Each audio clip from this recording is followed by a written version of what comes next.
पाकिस्तान अधिकृत कश्मीर में जनाक्रोश, बलूचिस्तान में तेज होता विद्रोह, खैबर पख्तूनख्वा में टीटीपी के हमले और अफगानिस्तान सीमा पर तनाव। सवाल ये उठ रहा है कि क्या पाकिस्तान की सेना पहली बार एक साथ इतने मोर्चों पर घिर गई है और अब आगे पाकिस्तान में पीओके में बलूचिस्तान में होने क्या जा रहा है। नमस्कार, मैं हूं आकांक्षा और आप देख रहे हैं न्यूज़ 18 का डिजिटल प्लेटफॉर्म। पाकिस्तान इन दिनों ऐसे दौर से गुजर रहा है जहां हर तरफ से संकट उसके दरवाजे पर दस्तक दिखाई देता दे रहा है। एक तरफ उसके कब्जे वाले कश्मीर यानी कि पीओके में लगातार विरोध प्रदर्शन हो रहे हैं, दूसरी तरफ बलूचिस्तान में बलोच आर्मी के हमले पहले से ज्यादा तेज हो चुके हैं। उत्तर पश्चिम में खैबर पख्तूनख्वा में तहरीक-ए-तालिबान पाकिस्तान लगातार सुरक्षा बलों को निशाना बना रहा है, जबकि अफगानिस्तान सीमा पर भी तनाव कम होने का नाम नहीं ले रहा है। यही वजह है कि पाकिस्तान के सेना प्रमुख फील्ड मार्शल आसिम मुनीर के सामने अब सिर्फ एक सुरक्षा चुनौती नहीं बल्कि कई फ्रंट पर संकट खड़ा है। सबसे बड़ा सवाल यही है कि क्या पाकिस्तान की सेना एक साथ इतने फ्रंट संभाल पाएगी या फिर ये मुनीर के लिए किसी बड़े एंड गेम की शुरुआत साबित हो सकता है। पाकिस्तान के कब्जे वाले कश्मीर में पैदा हुआ संकट उसके लिए नई चुनौती बनता जा रहा है। हालिया विवाद की शुरुआत उस समय हुई जब पीओके की सुप्रीम कोर्ट ने विधानसभा में 12 आरक्षित शरणार्थी सीटों को बरकरार रखने का फैसला दिया। इसके बाद विरोध प्रदर्शन तेज हो गए।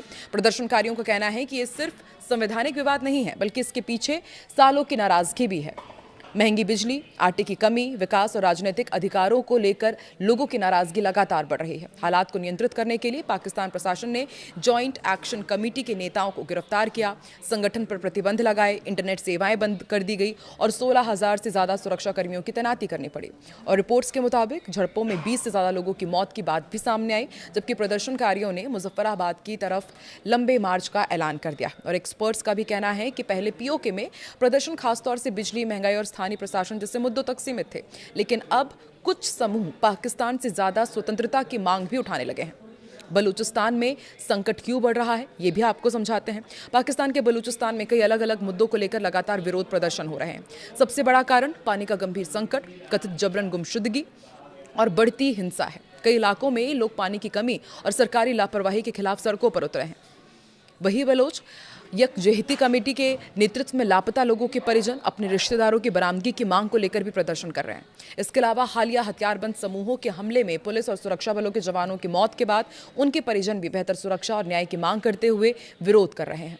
बलूचिस्तान लंबे समय से पाकिस्तान के सबसे संवेदनशील इलाकों में रहा है, लेकिन पिछले कुछ सालों में हालात तेजी से बिगड़े हैं। रणनीतिक मामलों के जानकारों का भी दावा है कि पाकिस्तान सरकार का नियंत्रण अब सिर्फ बड़े शहरों तक सीमित होता जा रहा है, जबकि ग्रामीण इलाकों में हथियारबंद समूहों की एक्टिविटी लगातार बढ़ती जा रही है। रिपोर्ट्स के मुताबिक बलूच विद्रोही लगातार सैन्य काफिलों, राजमार्गों और सिक्योरिटी इंफ्रास्ट्रक्चर पर हमले कर रहे हैं। जाफर एक्सप्रेस पर हुए हमलों ने पाकिस्तान की सुरक्षा व्यवस्था पर गंभीर सवाल खड़े किए। इतना ही नहीं, चीन की निवेश वाली कई परियोजनाओं पर भी सुरक्षा संकट का असर देखने को मिला। रेकोडिक जैसे बड़े माइनिंग प्रोजेक्ट को लेकर भी सुरक्षा चिंताएं सामने आई हैं। अगर पाकिस्तान में हालात ऐसे ही रहते हैं तो इससे पाकिस्तान की अर्थव्यवस्था भी कमजोर होगी। चीन समेत विदेशी निवेशकों के आगे भी पाकिस्तान बेबस हो जाएगा, जिसका सीधा और गंभीर असर पाकिस्तान की पहले से डगमगाती अर्थव्यवस्था पर सीधा पड़ेगा। उधर पाकिस्तान का उत्तर पश्चिमी इलाका भी लगातार अशांत बना हुआ है।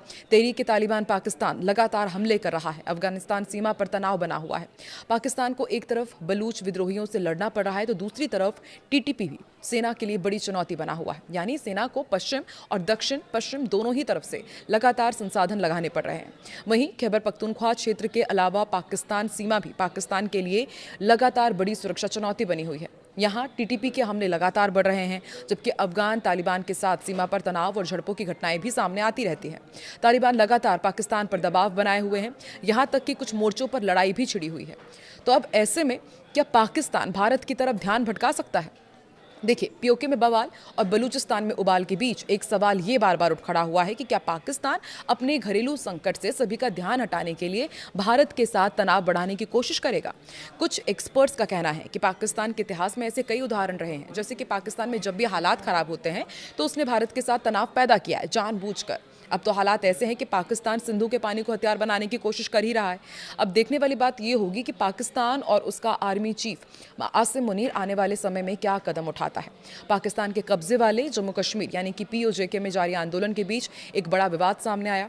जॉइंट अवामी एक्शन कमेटी ने 15 जुलाई को दावा किया था कि पाकिस्तान के फील्ड मार्शल असीम मुनीर ने ओवरसीज पाकिस्तानी फाउंडेशन के चेयरमैन सैयद कमर रजा को अपना विशेष प्रतिनिधि बनाकर बातचीत के लिए भेजा था।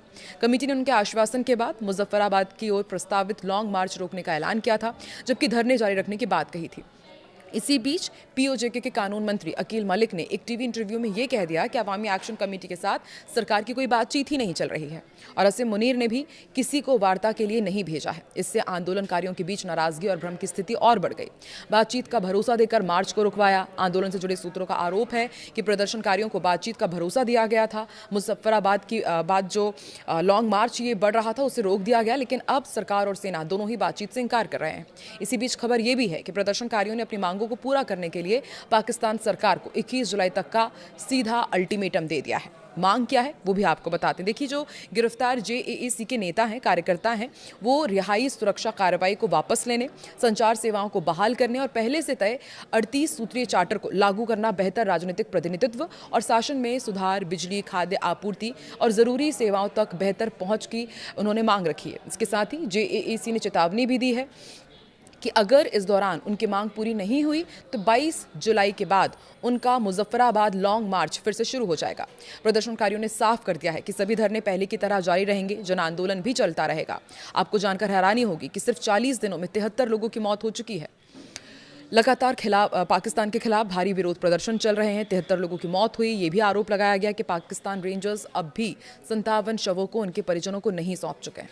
लोगों में पाक सरकार और सेना के खिलाफ भारी नाराजगी है और वो इस बार आर पार की मूड में नजर आ रहे हैं। तो आपको क्या लगता है, एक साथ इतने सारे मोर्चों में घिरा हुआ पाकिस्तान कैसे अपनी साख बचा पाएगा, या फिर पूरी दुनिया का अपने ऊपर से ध्यान भटकाने के लिए वो भारत में कुछ प्रेशर पॉलिटिक्स या फिर तनाव बढ़ाने की जुगत में भी है? क्या लगता है आपको? कमेंट सेक्शन में जरूर लिखें।